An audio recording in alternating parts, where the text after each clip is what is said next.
Out of all the classic first-person shooter protagonists, I think Duke Nukem and Serious Sam both have the most in common. They've got similar hairstyles, an affinity for sunglasses and big guns, and they're both responsible for saving the world from alien invasions numerous times. If these two guys ever got together in the real world, well, lock up your daughters because no one will be safe.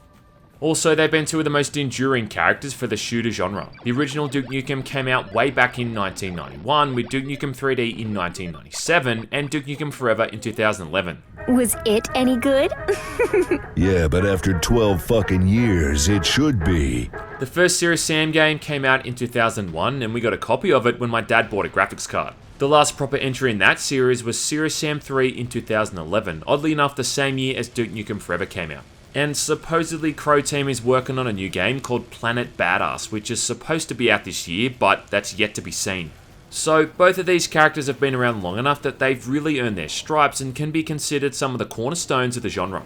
It's not the first time Duke's been assimilated into another game. There's the mod for Half-Life called Half Nuked, which replaces Gordon Freeman and all of his weapons with Duke and all of his.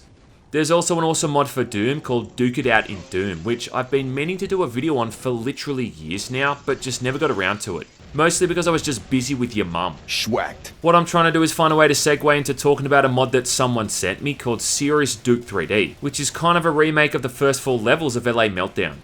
And it's a remake of a game running on the build engine using assets from Duke Nukem Forever, but running on the Serious Sam engine, requiring Serious Sam Fusion. Make sense?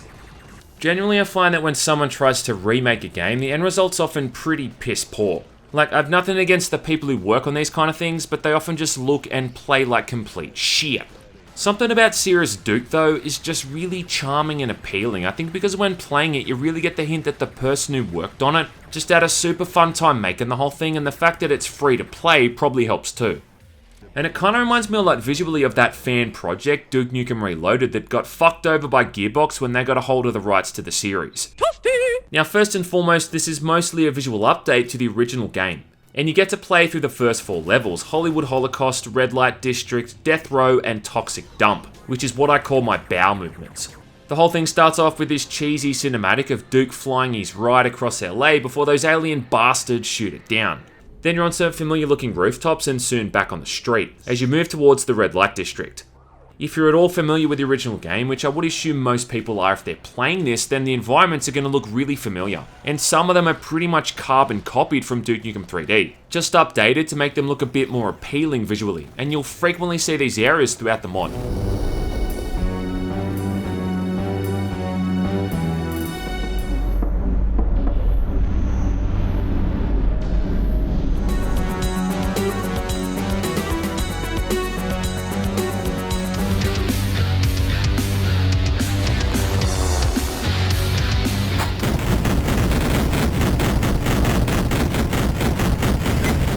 Time to get things moving.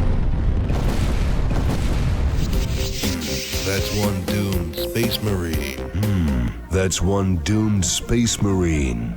You'll also see entirely new areas and scripted sequences, like the one in Hollywood Holocaust where you'll see a bunch of EDF guys fighting against a bunch of aliens in the middle of the street. And this kind of thing reminds me of the Brutal Doom Hell on Earth starter pack, which tried to make the Hell invasion seem much more grandiose and really make you feel like you were taking part in this large-scale battle with a squad of other Marines, reinforcing the scale and severity of the situation. And Serious Duke 3D does this pretty well, and it does a good job of expanding on the story a fair bit more, reminding us that this is set during a time when LA has really gone to shit, and Duke's really the only one who can clean things up. Some of my favourite moments in this mod were those times where the whole thing just really started to take the piss. Like one of the secret areas in the first level is Sam sitting in this crummy apartment with a looking for a job sign on the wall behind him.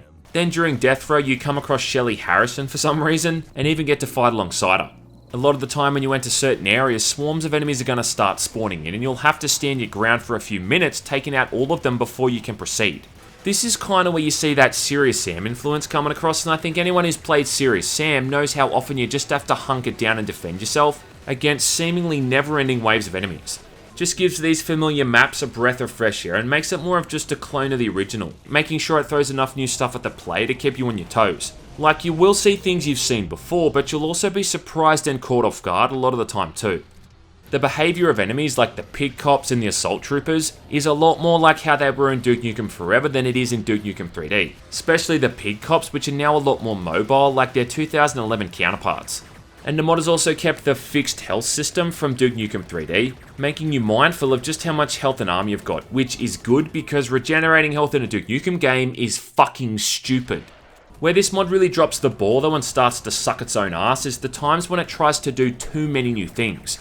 Little distractions like a new room here or there are fine, but when it tries to be too original, it often just doesn't work out all that well.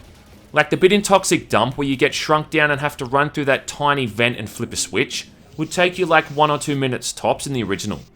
But here it's this really crappy section where you're running around a room, hopping across the ceiling fan and bouncing off chair cushions, and it takes like 15 or 20 minutes instead. Not to mention if you mess up the physics of certain items which are needed for platforming, you actually can't proceed and have to reload an old save file. The boss fight at the end against a giant octobrain is just pretty horrible too and just not all that much fun to play through.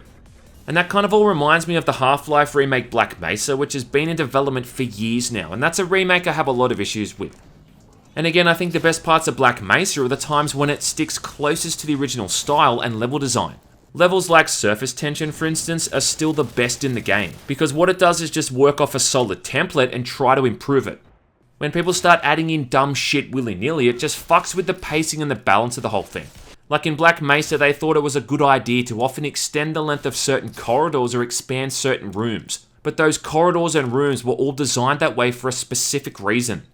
And it looks like they're taking those Zen chapters, which are arguably some of the worst segments in the original game, and somehow making them longer and more intricate. I guess we'll know if that's a good or a bad thing if it ever gets released. Now look, I understand that complaining about something in a free mod is like someone giving you an ice cream cone and then complaining that they put sprinkles on it instead of chocolate chips. But these are the small details which separate an average or a decent mod from one that's much better and more likely to be well received. Serious Duke 3D though, to me, feels like a labour of love, made by someone who's a fan of both franchises. Now I don't want to stereotype the modder or anything, but I picture this guy working on it diligently over time in his bedroom. Just chilling out, learning the ropes of the map maker and slowly piecing everything together. And I'm fine with that because the end result is pretty fun. Why so serious, Sam?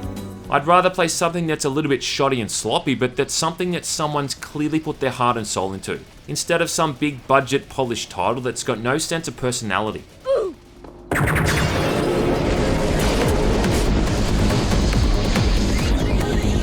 This is also a neat mod because it works twofold in getting players interested in both Duke Nukem and Serious Sam, which are two aging franchises that are slowly starting to wane away and become unnoticed, like Ray William Johnson.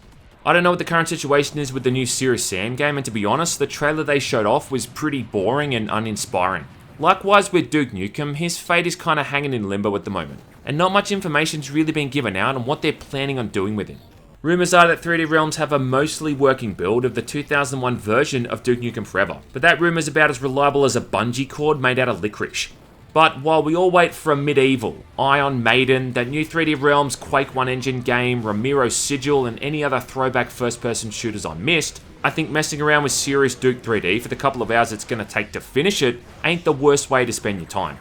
And if nothing else, this mod might at least make you want to go back and play the games it's based off. I know I did.